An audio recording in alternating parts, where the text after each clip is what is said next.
Hi, PJ Scott, your Navy Waves veteran, Vietnam era, and we have a really special Veterans Forum for you today. You know, I tape veterans, and at one point I even dug up some Civil War reenactors.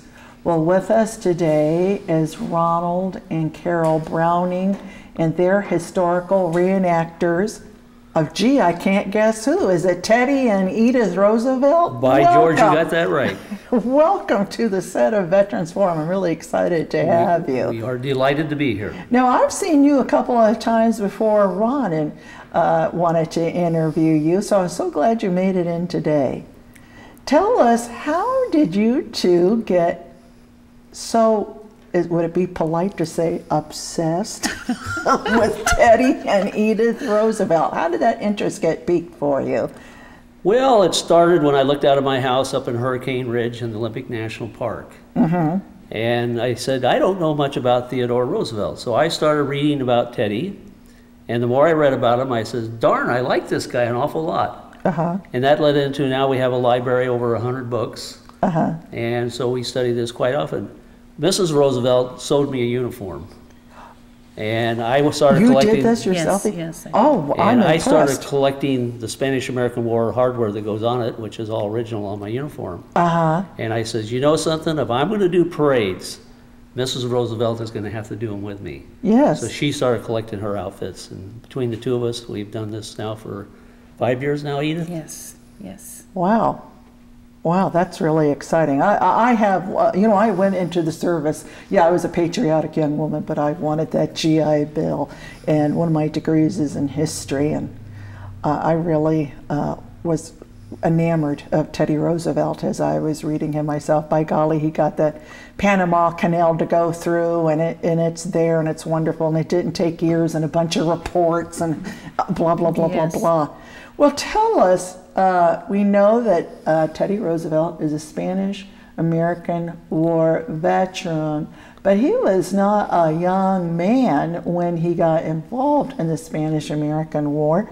But here at Veterans Forum, we like to give a picture that veterans are whole people. They had a life before and after whatever military service they did.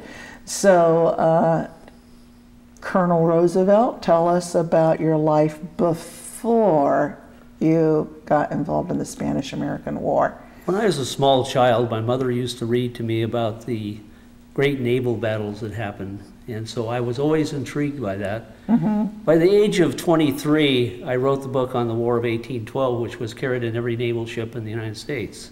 At 23 years At 23 of age? years old. Wow. A few years after that, I joined the New York National Guard, and enjoyed being in that, and I was raised to the rank of captain there. And Edith, what were you doing at this time frame? Give us a little bio, Reader's Digest bio of yourself. Well, I was also raised in New York. We lived not far from Theodore Roosevelt's grandfather's house, where my nurse used to put me in my buggy, and Theodore's youngest sister, Corinne, was the same age, and my nurse and her nurse would walk down the streets together and in the parks, and I became best friends with Corinne. As I grew older, I was invited by Theodore Roosevelt's aunt, who lived at their house with he and his parents, to join in their classroom. She taught the Roosevelt children in a room in their house, and so I was educated with the Roosevelt children, and my favorite Roosevelt was Theodore. Well, clearly. I always let him play house with me. Now, his brother Elliot, no, never. Was Elliot younger or older than Elliot Theodore? was a couple of years younger than Theodore. Yes, closer to my age. Theodore was 3 years older than I, and then Elliot, and then Corinne. And then their much older sister, Bambi, she was considered one of the adults, although she was only 4 years older than Theodore. Right. Now, I know at some point you went to what I guess is called the Badlands, and you stayed there, was this North Dakota, South Dakota? Well, it was in the Dakota Territories at that time. Yes. Yeah. And that was one of the funnest times in my history and one of the saddest times in the history of my life, because I lost both my wife Alice and my mother in the same day in the same house in New York City. Oh, God. And that was pretty devastating to me. So I went out west to just try to get rid of that depression and seriousness I had over this event. I'm surprised that Hollywood hasn't made a movie about that. That is, and this was not an accident. Totally different reasons for their passing. Yeah. But so how long, I mean, you were there, and I'm sure it made you more robust, get back to nature, discover who you are, et cetera, et cetera. Well, when it got 60 below, I thought it was a bully time to be out there herding cattle and riding a horse. And the cowboys kind of made a little bit of fun of me. I had glasses, and behind my back, I think they used to call me Four Eyes quite a bit. But I didn't let that bother me. And at one time, I was really kind of laughed at when we were out herding cattle, and I turned around and I told the cowboys, "Hasten forth quickly there," and they all started falling off their horses laughing, and I didn't understand what that was all about. New York language and Badlands language is very different. So you come back to New York at some point. When did you pop the "will you marry me" question to this beautiful wife of yours? Well, may I tell that story? Yes, you may, Edith. You see, I was still friends with the female members of the family, Right. and Theodore's older sister was the home base in New York for Theodore when he came back from the Dakotas and for short visits. And so periodically I would visit with my friend Bammy and sister Corinne, and we'd have tea, and I was always instructed to leave a little bit early when they knew that Theodore was coming in, but Bammy didn't always obey those rules. And so the one afternoon that Theodore arrived in New York City, he had opened the doors to come up the stairs to the house, and there I was coming down the stairs.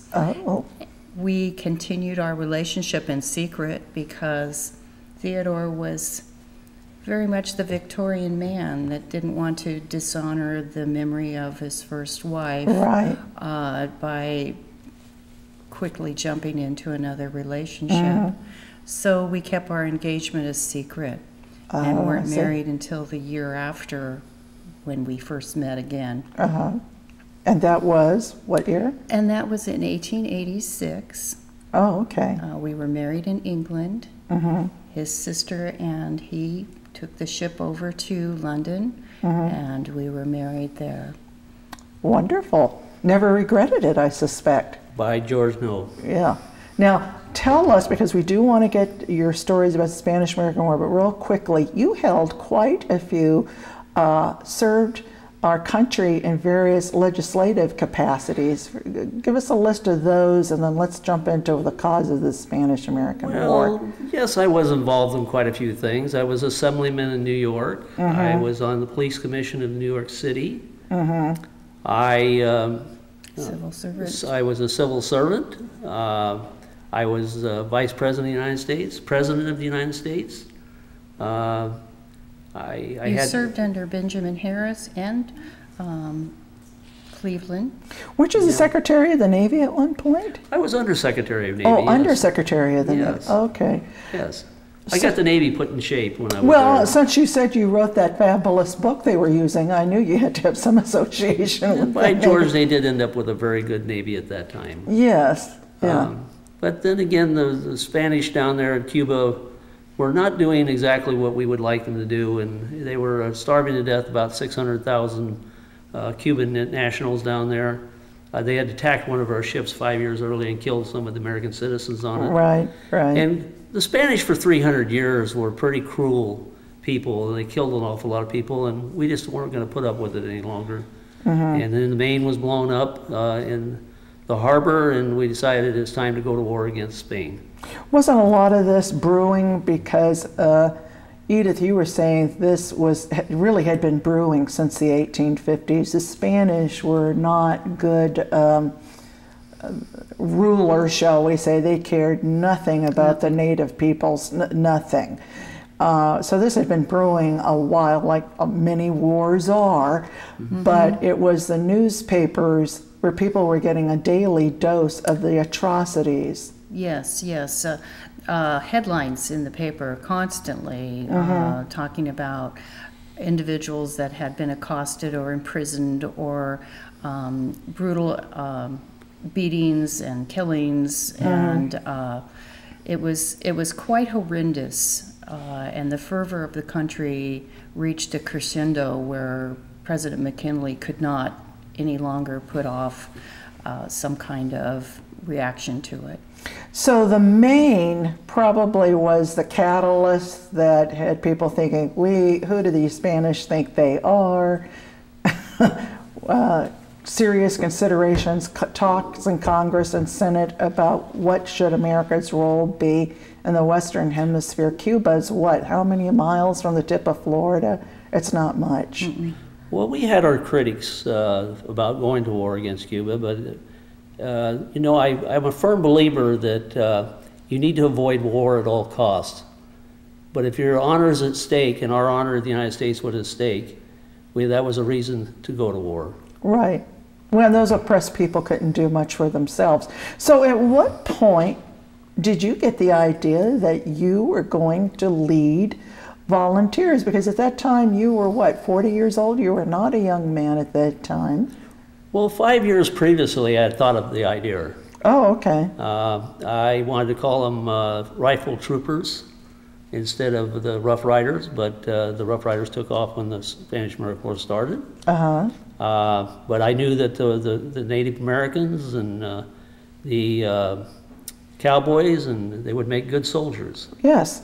And some of my Ivy League guys had to be able to get in there also, so darn, I had to take them with us. Right. And they were great warriors during the Spanish-American War. So you didn't have any problem getting people to volunteer in your regiment? Actually, we had to turn down people. We had over 1,000 Rough Riders, and by the way, it was finally narrowed down just a little over 900, and I knew everyone by their first name. Wow. Remarkable memory. I'm sure I couldn't do that. Yeah. So when did you discuss with your wife that you wanted to do this?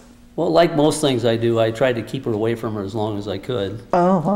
Sometimes she wasn't very excited about my ventures that I had, but this was something that I thoroughly wanted to do. My father didn't serve in the Civil War, which bothered me quite a bit. And he scripted an individual to serve in the Civil War for him, and I thought that was wrong. So when I had the opportunity to go to war, I wanted to go to war as a soldier. And I wanted to go to war as a soldier that would be to the front.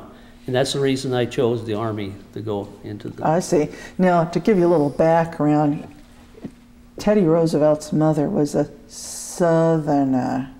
And so that would have created a lot of conflict in the household. So this is probably the primary reason he got someone to fill his boots. Well, you know, my two uncles were Confederate gun runners. My mother would raise flags when they had a Confederate victory in the South. She would, and also she did bandages for Confederate soldiers. But my father, Thee, was a very kind heart. In fact, in New York, he was known as Great Heart. Probably the greatest humanitarian New York City ever had. So when the war broke out, he had a job. He was a friend of Lincoln's, and he would go out and go to the camps, and he would make sure the soldiers were sending money home to their kids and wife and family. Right. Because that was not happening. Oh, okay.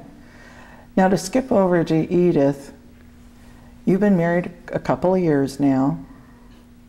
How many children do you have by the time the Spanish... By the time Theodore has decided that he's going to go to the Spanish-American War with his friend Leonard Wood, I had 5 children under the age of 10, and his oldest daughter from his first marriage. Yes. So in total I had 6 children to care for and an infant in arms.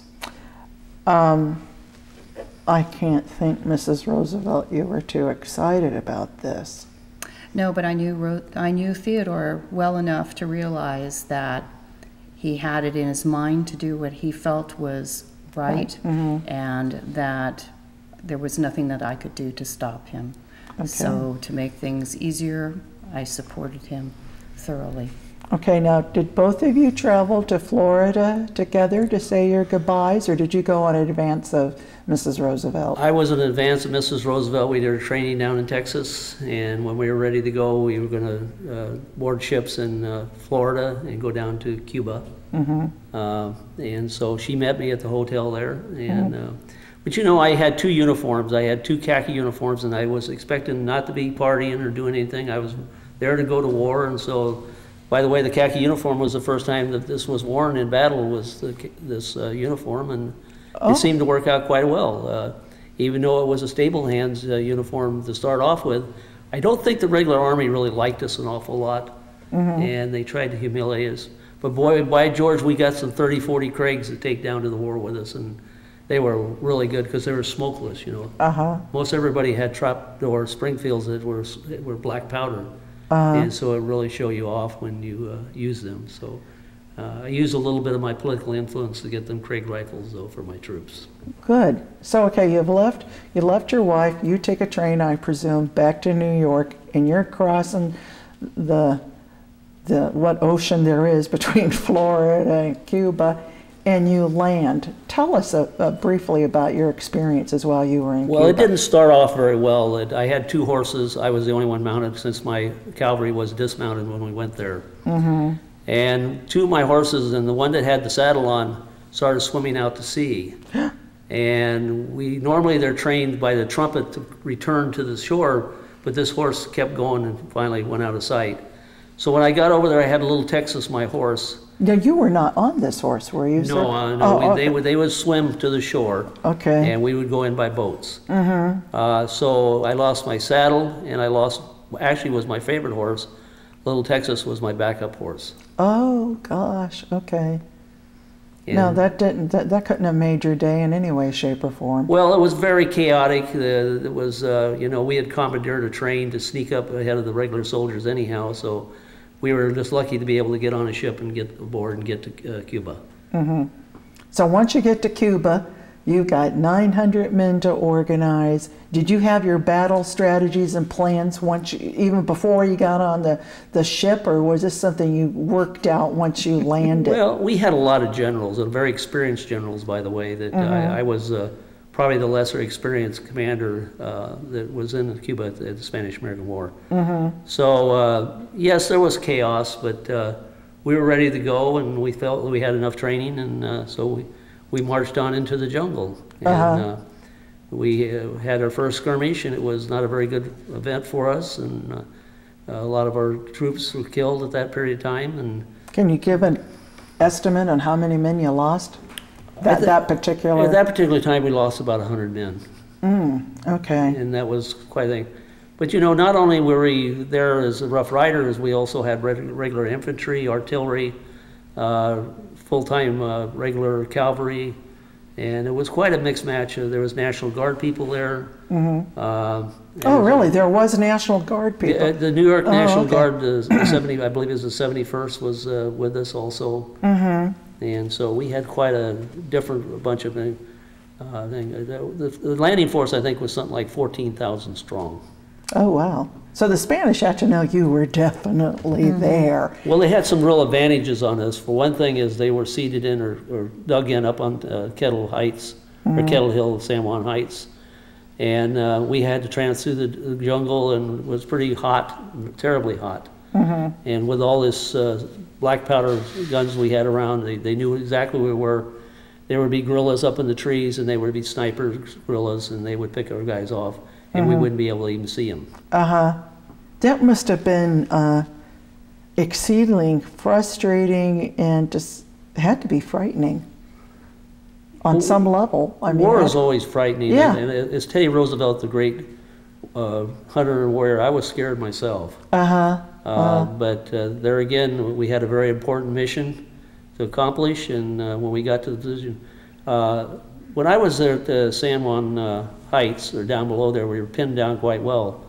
And it was a time to move our Rough Riders out. So at that time, a cavalry soldier would get on his horse and would give direction to his troops. And the Spanish hornets were flying all around me, and I got nicked by some shrapnel, and then I had a Spanish hornet nick me in the side of the head. Oh. But I made it up about halfway up Kettle Hill towards San Juan Heights before I was dismounted and joined my rest of my troops, and we took the one side of the Kettle Hill. But we don't want to forget about the 10th Cavalry, what they call the Smoke Yankees, or the Buffalo Soldiers. Oh, okay. And they were right at the top of the hill with us. Oh, okay. Now tell us, if we hear so much, we see that picture. I don't think it's not a history book. It doesn't have a picture of you and your men at the top of San Juan Hill. Tell us about that and the capture of that, just real briefly. Well, the capture of that was so important because all the other troops were pinned down, and there was no way they could move forward without getting higher ground. Higher ground. And so this was a charge that we had the lead, and a charge that we took a lot of casualties. Along with the 1st Cavalry and the 10th Cavalry, they took a lot of fatalities at charging up this hill. But what we did is when we got on the flank on Kettle Hill and we looked up to San Juan Heights, we brought up our Gatling guns, and we had a good shot at the Spaniard soldiers at that period of time. One does not forget that the Nationals, Cuban Nationals, was also going up Sand Hill with us also. They were fighters in the battle also. So you did get a lot of Native support because they were not being treated well by the Spanish at all. They were treating very horribly. Now, at this time, Mrs. Roosevelt, surely you're seeing something in the newspaper about these battles. You must have been quite beside yourself. Well, actually, I was putting together scrapbooks of all the newspaper articles and the letters, and Theodore would send shrapnel to the boys as mementos, and so we heard from him quite often. But of course, I did keep scrapbooks of all of his adventures. Yeah. Now, tell us about the medals on your uniform. Well, just like the Civil War soldiers, they had the JAR after the war. And these are all what you call reunion medals. Other than this one is a campaign medal of the Cuba campaign. Okay. But the other ones were actually, we'd love to get together. You know, my Rough Riders loved me all the way through my years president and everything else like that. And I love my Rough Riders. Right. On occasions, there would be a Rough Rider would be in trouble. We would write a personal check to him. And at that time, I says, when I become president of the United States, I will get a pension system for veterans so they don't have to suffer down the future after their duty, the regular duty is done with the military. Okay, vets, did you hear that? Say God bless you tonight for the soul of Theodore Roosevelt. Were you the first president to think about pensions for vets in their golden years, or disabled, or? Well, we had pensions for military officers. We just did not have the list. At that time, it would be, when you got old, you went to old soldiers' home. And so we needed to have something that was better than that. And so this was something I think that, do you remember any more about that, Edith? About the veterans things? Yeah. Well, I do remember when they would visit us in the White House, though, when we would have state dinners. We did make them take off their guns and leave them in the hallway so that they wouldn't scare the ambassadors that were in presence. Because they were quite a little rowdy group. Okay, well, yes, I don't doubt that. Now, the Spanish-American War, was it America's shortest war? It didn't last long, thank God. It was a very short war, but also it was my crowded hour. Right. I consider that the most important thing I did in my life. This was something that I guess you shouldn't say enjoyed it, but I felt like I accomplished something for the betterment of the Cuban people. Oh, definitely. And let's make it plain, we were not there to make Cuba a state, which frankly I kind of find odd. We have, in my time, Hawaii's a state, and it's way, way out in the Pacific, and yet there's Cuba, what is it, 80 miles from the tip of Florida? Why? How did that not become a state?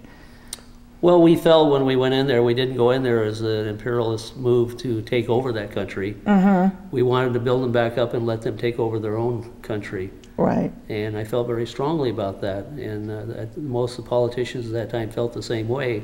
But it was part of the Monroe Doctrine, and it was their sphere of influence. Well, of course it is. So at what point did you leave Cuba? Well, it was about a month or so after we left. I mean, everybody had the yellow jack, which meant malaria. Right.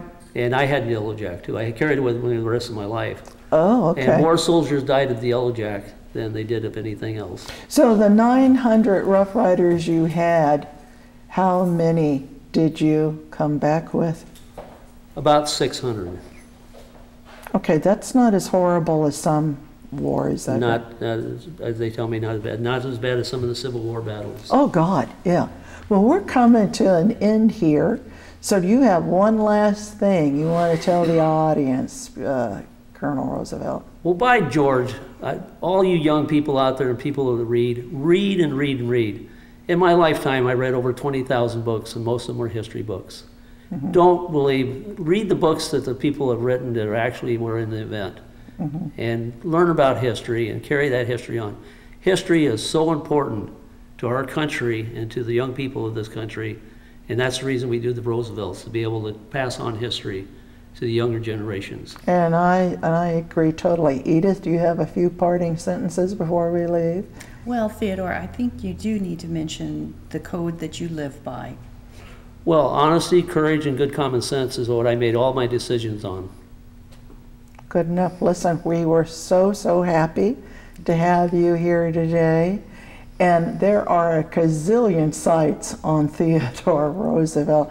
One of our greatest presidents, or his face would not be sitting up there in that huge monument along with Washington, Jefferson, and Lincoln. It was a real pleasure to have you. God bless you both. Bye, George. I'm delighted. See you next time.